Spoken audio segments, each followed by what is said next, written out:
ओम नमो आदेश सर्वांना. तर सर्वांना आजचा दिवस चांगला जावा हीच कानिपनाथ बाबांशी प्रार्थना करते आणि आजच्या नवीन व्हिडिओमध्ये सर्वांचं स्वागत करते.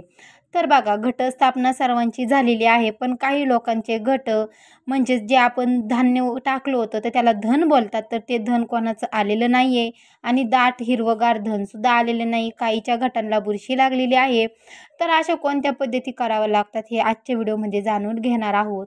तर हा व्हिडिओ शेवटपर्यंत नक्की बघा. चॅनलवरती जर नवीन असाल तर चॅनलला पण सबस्क्राईब करा आणि बेल आयकॉन प्रेस करायला अजिबात विसरू नका. जेव्हा कधी मी नवीन व्हिडिओ अपलोड करेल त्याचा सर्वात अगोदर नोटिफिकेशन तुम्हाला पडेल आणि तुम्ही एकही व्हिडिओ मिस करणार नाही. तर बघा, सर्वात आधी समजून घेऊया की घटस्थापना ही नवरात्राची सर्वात पवित्र सेवा आहे. जी ही जर आपण सेवा केली तर आपल्या घरामध्ये लक्ष्मी नांदते आणि आपल्या घरामध्ये सुख समृद्धी आनंदात राहते. तर त्याचबरोबर घटस्थापना ही तर नवरात्राची पवित्र सेवा आहेच, तर आपल्या घरामध्ये समृद्धी, आरोग्य आणि सुखशांतीसुद्धा येते. तर बघा, घट बसवण्याची सर्वात योग्य वेळ तर सगळ्यांना माहिती असेल का नाही, पण मी सांगते की तुम्हाला सकाळी सूर्योदयानंतरच तुम्ही घट बसावा. कारण की बघा, राहू काळ टाळावा, कारण त्या 2 तासात केलेलं शुभ कार्य पण पूर्ण फळ देत नाही. राहू काळ हा फक्त 2 तासाचा असतो. राहू काळ कोणत्या पण शुभ कार्यामध्ये आपल्याला टाळावा हे गरजेचं आहे. जर शक्य असेल तर पंचांगातील शुभ मुहूर्त बघून घटस्थापना करा. साधारणतः बघा, सकाळी 7 ते 9 वाजता घट बसवणे उत्तम मानले जाते. तर घट हिरवा व दाट उगवण्यासाठी बघा, घटस्थापनेच्या दिवशी काही टिप्स लक्षात ठेवा, ज्यामुळे घटातील पाण्याचे पिकाने हिरवळ व दाट वाढ होईल. तर घट भरवण्यापूर्वी नीट स्वच्छ करा. खाली थोडे धान्य, वाळलेले बियाणे, मूग, तूर, गहू टाका.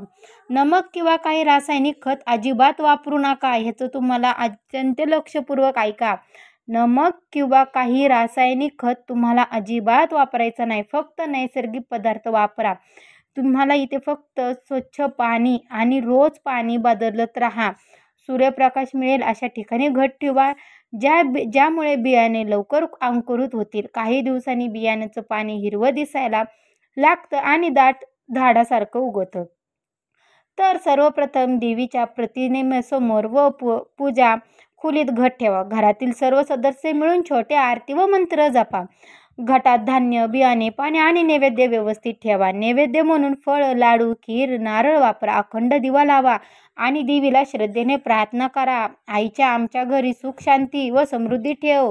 आई आमच्या घरी सुख, समृद्धी, शांती आणि ठेव. काही दिवसांनी पाणी बदलत राहा आणि बियाणावर लक्ष ठेवा. तर बघा, घटस्थापना केल्यानंतर आपल्या घरामध्ये शांती व समृद्धी येते.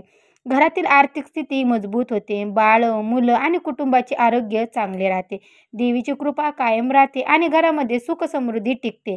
तर मंडळी, लक्षात ठेवा, शुभ वेळात घट बसवा, राहू काळ टाळा, नैसर्गिक पदार्थ वापरा आणि पाणी व बियाण्याची काळजी घ्या. हे सर्व करूनही तुम्ही 2025 घरातली घटस्थापना यशस्वी करू शकता.